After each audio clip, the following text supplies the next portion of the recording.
तर राज्यात अवकाळी पावसामुळे मोठं नुकसान झालं असून अवकाळी पावसाचा शेतीला सर्वात मोठा फटका बसलाय।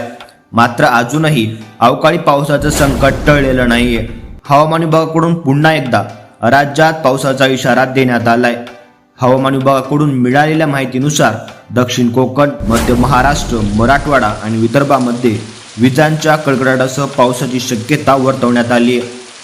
आज पुणे आणि परिसरात सकाळपासूनच ढगाळ वातावरणामुळे नागरिकांना गरमीपासून सुटका जरी मिळाली असली तरी वादळी वाऱ्यासह तुफान गारपिटीची शक्यता हवामान विभागाकडून वर्तवण्यात आली आहे। दरम्यान नुसताच पाऊस पडणार नसून या काळात सोसाट्याचा वारा देखील वाहणार आहे।